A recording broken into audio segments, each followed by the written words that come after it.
Hi guys, this is Dr. Ed here with Bryan Hixson. He is the founder of the Brain Performance Center, Brain Performance Center, Neuroscience Director for the Brain Performance Center. Yeah, so this is very exciting because what we're trying, we're talking about something that most people won't know, and it's called neurofeedback. What is neurofeedback? Neurofeedback is a form of biofeedback. So it's basically when you start to have feedback to your biology. I can know my arm is up or down because I can feel it, I can see it, but in our brains, in our body, a lot of the biological processes we can't see or feel. But if we put a sensor on it and didn't give ourselves feedback to it, we can actually know when we're focused or when we're not focused, when we're starting to have fatigue or when we're too active and have too much anxiety. We can start to have a visual representation of those things changing in real time in our brain. Yeah, so what you're saying is that neurofeedback allows our body to sort of understand or calm down, right? Exactly. Something that may be off. So it's just like almost like meditation. Somebody does meditation is one type of biofeedback. Exactly. Yes? Exactly. Okay. So this is very interesting because this basically, first of all, before we even get into what do you do to people when they come in? So yeah. So what we do is we start with what's called a resting state EEG or a quantitative EEG brain map. And that's basically, it looks like a swim cap, and it has 19 EEG sensors on your head, and all it does is record the electrical activity at your resting state. So it's really no different than an EKG on your heart. Right. Okay? And it's just, you're sitting there at rest, just sitting there for 6 minutes with your eyes closed, about 6 to 8 minutes with your eyes open, and it's recording the resting electrical activity coming off your brain. Now your brain activity normally will go up higher when you're under cognitive load, when you're stressed, and it'll typically go lower when you're more fatigued and tired. And we want to see a nice resting state. If you're sitting at rest with your brain activity firing off, those neurons firing off in full gear, that would be like you at rest with a 100 beat per minute heart rate. Yeah. So if their brain is really high wired and there's some kind of trauma or some kind of insult to their brain that it's essentially try to compensate. Right. We have this wiring that goes off and then we may not notice it. So yeah. The main thing that I see and one of the lots of patients that I've sent you is for example, kids who have concentration problems. Mm-hmm. And ADHD. Right. We're gonna have very soon one of your patients that one of our patients that you treated. Yeah. Isabella is gonna be on in one of the examples talking about her experience of what that did. So what kinds of things do you see, and what kinds of things can neurofeedback treat? Neurofeedback to me is one form of modality. Just like supplements are, just like other different forms of modalities or interventions are too. So the important thing is to start with a brain map, because from a brain map we can see, is there diffuse activity across the brain, which is all the way across, that's too high or too low. If it's too low, it's not creating enough electrical activity, there's not enough wiring. Okay, that would be like your muscles too weak across your whole body. You might not be eating enough protein if that was the case, or might be some nutritional deficiency. So we can see if there's a nutritional deficiency in the brain, how it's firing. We can see if it's overfiring, there are other nutritional deficiencies. So even, neurofeedback might be, in a lot of people, it's a great intervention it's like physical therapy for the brain. It goes in and kind of rewires the brain or retrains the brain back to a normal level. But for a lot of people, we can put them on a quick, high dose of certain nutritional products that is based on their brain. And nutritional products not going to work for someone if you don't have a deficiency in that, right? So we can't just throw nutritional products at everybody the exact same way. But someone that truly has a deficiency, we can see that, put them on it, remeasure it afterwards, and they see the symptom improvement, and we also know the biological or physiological improvement as well, so it's going to stay. Yeah, I love that because not everyone gets a lot of sessions. Right. And many times when you send a report, you say, well, there's nothing focal about this brain. It looks nutritional. Exactly. So what we do is then we make sure, we optimize the nutrition if you can, and if we can't, because we need some extra high doses of things, we give supplements for that, and that really makes a difference. I've seen a lot of kids with anxiety. Mm-hmm. It's one aspect where you treat anxiety. A lot of people who may have mood disorders. Right. I think you noticed, and you mentioned one of our kids that you saw had really high intense level where their beta waves are just sort of fixed in that flight or fight. Right. And what you had mentioned is that, you may not trust, you may have some trust issues, or you may be just in that very intense flight or fight all the time, Right. and you can't, your brain can't relax. Right. Things like that. It's Absolutely. very, very interesting. These are, Right. and I've seen, I literally see when you look at these scans, you don't have, I don't think the patient has to even open their mouth. No. This is the fascinating thing about it. You can pinpoint, there's in the back of your head, there's that's where the temporal lobe is, and these are the conditions that you're going to have. So do you want to comment on that a little bit? I The think beta that's waves, the alpha, and I think when I go over the brain map with someone, that's what really kind of, really makes someone think, wow, this is real, because they don't do an intake form. They don't give us all their problems. We can do a brain map and tell how their brain works. And I'm telling them that for the first time, and half the time their kid's not even there. So I'm not even observing. And they're sitting there like, my kid inside and out. And a lot of people say, well, how do you do that? And I always tell them, it would be no different than if I took an x-ray of your arm and found a fracture in your arm, and an orthopedic surgeon could say, probably when you go to lift with your left arm, it hurts. And you'd say, how did you know that? Because I'm not lifting. Well, if you have a fracture in your left arm, we know what your left arm does, and we know that's going to impede that. So it's the same thing on the brain. If there's an area of the brain that's overactivating, you're going to have a child that overactivates, that maybe goes from 0 to 100 so quick, and it's not really going from 0 to 100. They're always at 80. They're getting really good at managing 80, and you're now thinking that 80 is pretty normal, and then they pop up to 100. It's actually a normal reaction to the circumstance, but they're starting at 80 and going to 100.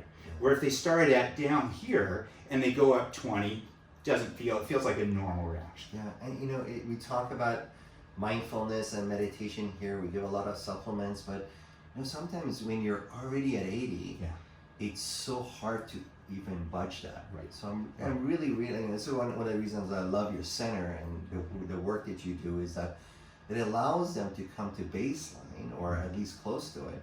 And then the way we talk to them, they process it different. Right. They're able to do things differently, and they get the confidence. And if they're struggling in school, or if they're chronically anxious, it allows they hear us different when we're talking to them here.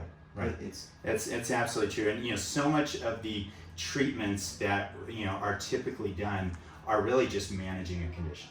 You have this, and if we give this and you stay real consistent on this, it can manage it and keep it just barely below this threshold at which it causes a problem. But what neurofeedback does is it resets it. Instead of being right there, just right under that threshold and trying to manage it, we can reset it all the way back down to normal. So now you're nowhere near that threshold. They can have a response to that. It's no different than things like migraines and headaches too, or the same thing. You're right underneath the threshold, and you eat something, you have a little bit of stress, you see bright light, you do these different things, and it triggers that migraine. Well, if you reset that electrical activity down to a resting baseline state, those type of things don't trigger it past that threshold, which causes it. Yeah, with kids, I can tell you as a pediatrician, when I see a lot of people come in, we don't just give some drugs because you're going to be stuck with it and it really doesn't feel good. ADHD is huge, anxiety is huge. Now with the times that we live in, depression is going much higher overall. So those are very common conditions for children that I use. I use you for tics and kids who have Tourette syndrome and things like that, because I want to see if there's something focal about their brain, nutritional or something like that. What other things that you see commonly and you see a big difference with? Probably concussions are one of the things that we see really a big difference, because concussions are typically so acute. My child got this, and their behavior, their actions, their focus, everything changed right away, right? And so if we can catch that early on and reset that goes in and physically changes the brain. And what we don't want is for your brain to just adapt to that and start compensating. It would be like me falling down as a 5-year-old and hurting my right arm and just getting up and saying, well, I'll just keep using my left arm. And I get really good using my left arm, but I don't use my right arm as much. You're not going to be as good as if you got both arms going together. And that's what can happen in the brain. and there can start to have compensation, and we just go longer and longer. So a quick scan can really look at that even after a concussion to make sure everything healed back to normal. And if it didn't, we can reset it. Yeah, that's huge. And you don't do it immediately, right? You Right. wait how long do you But wait? usually about anywhere from, depending on how it is, about a week to 2 weeks after. Okay, great. So 1 to 2 weeks after, and this is not for every age group because you can't do like it's harder to do a 2 or 3 year old. Yes. Your databases start at a certain age. 6 years old. So 6 and up. Yeah. What is the database? How long? How big is this The database? database is hundreds of thousands of individuals in this. We license one of the largest normative control databases there is. So it's not our database, it's not our clients. We license that to the best there is. There's a lot of science. There Why is. don't we hear about this? There's over 1,000 peer-reviewed studies on this. The National Institute of Health has done a large $10 million grant on this and showed the efficacy of it. The American Academy of Pediatrics has showed a level 1 efficacy, which is the highest efficacy you can get, actually equal to medication, but there's no side effects. Yeah, And it's but why permanent don't we change. hear about it? Well, it's not a pharmaceutical thing, right? And so much of medicine is really educated through the pharmaceutical companies a lot too. Again, I'm not a conspiracy theorist. I think if I owned a pharmaceutical company, maybe I would be pushing that. That it's a business, right? And since most education, the thing is that most doctors that go through school now have some neuroscience. They're actually being introduced to this. Clinical psychology, any clinical psychologist. My son's going through, he's in his senior year of neuroscience. He had a whole semester on neurofeedback at UCSD. So it's very prevalent now, but most people that have been out for a while, it wasn't as much. Yeah, it's not. I mean, we're fascinated, obviously, with the brain. We're really excited to. Right. I'm very excited to introduce this to the world, and you're brilliant in terms of how you explain things. Other conditions. I want other people to know, what other conditions do you treat? So a lot of things are anxiety disorders. So anxiety kind of covers a broad range of things, right? It could be anxiety. It could be insomnia, where they're not falling asleep. That's right. Sleep issues. Sleep quality is huge. That's right. Massive, actually. Yeah. Massive. And when these kids aren't having dreams and stuff, they're not getting through the proper sleep cycles. And I would say probably 20% of the attention deficit we see ends up being actually a sleep cycle issue. That's right. It's for kids and adults. Yeah. So sleep is a big one. So how do people find you? Well, What's your website? The website is brainperformance.com, and so you can go there. It has all of our centers on it. We've been predominantly for the last 10 years up in the Calabasas, Westlake area. We're expanding down here now to Los Angeles, and we've worked in here a lot. Worked a lot with you in the past probably year and a half.